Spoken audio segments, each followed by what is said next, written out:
Hello friends, আসসালামু আলাইকুম। কেমন আছেন বন্ধুরা?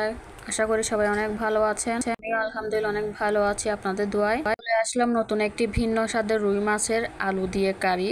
যারা কিনা মাছ খেতে পছন্দ করে না, তারাও কিন্তু পছন্দ করবে এইভাবে রান্না করলে।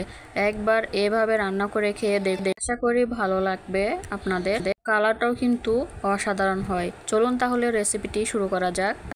এখানে আমি রুই মাছটাকে ভালো করে কেটে ধুয়ে পরিষ্কার করে নিয়েছি। দিয়ে দিচ্ছি লবণ আর হলুদের গুঁড়া দিয়ে একটু ম্যারিনেট করে নিচ্ছি।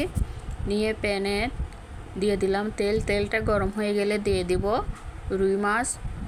মাছটাকে উল্টে পাল্টে একটু ভেজে নিব হালকা ব্রাউন করে, বেশি ভাজতে হবে না। তো এখানে আমি দুইটা আলুকে গোল গোল করে রিং পিস করে আর কি একটু হলুদ নুন দিয়ে ম্যারিনেট করে হালকা ভেজে নিয়েছি। তো একটা কড়াই বসিয়ে দিয়ে তেল দিয়ে দিলাম 1 কাপ পরিমাণ। দিয়ে দিব পেঁয়াজ রসুন আদা একসাথে বেটে নিয়েছি। হলুদের গুঁড়া, মরিচের গুঁড়া, জিরার গুঁড়া, লবণ দিয়ে ভালো করে মশলাটাকে কষিয়ে নিতে। মশলাটা ভালো করে কষিয়ে নিতে হবে যাতে মশলার কাঁচা গন্ধটা চলে যায়। একটু পানি দিয়ে ভালো করে কষিয়ে নিব 5 মিনিট। তেলটা উপরে ভেসে উঠলে দিয়ে দিব সেই ব্রাউন করে ভেজে রাখা আলুটা দিয়ে ভালো করে কষিয়ে নিতে হবে। এমনভাবে কষাতে হবে মশলাটা যেন আলুর ভিতরে একদম যায়, আর আলুটা কষাতে কষাতে যেন একদম সেদ্ধ হয়ে যায়। কষানো হয়ে গেলে দিয়ে দিব পরিমাণ মতো ঝোলের জন্য পানি। এটা একটু কম রাখবো, সেজন্য একটু কমিয়ে দিয়েছি। এখন ভেজে রাখা সেই মাছগুলো দিয়ে দিব। আলতো হাতে মাছগুলো বসিয়ে দিতে হবে, বেশি নাড়াচাড়া করা যাবে না।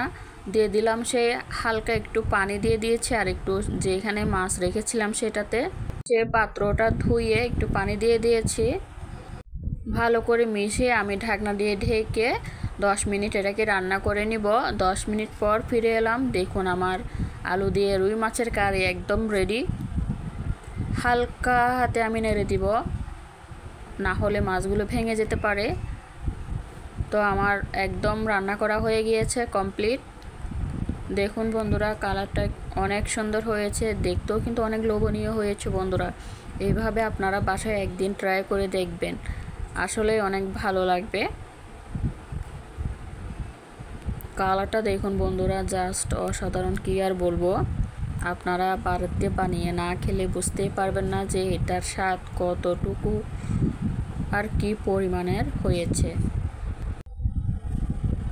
আমার ভিডিও যদি আপনাদের ভালো লেগে থাকে তাহলে চ্যানেলটি সাবস্ক্রাইব করে পাশে থাকবেন, লাইক কমেন্ট শেয়ার করবেন। আসসালামু আলাইকুম, আল্লাহ হাফেজ।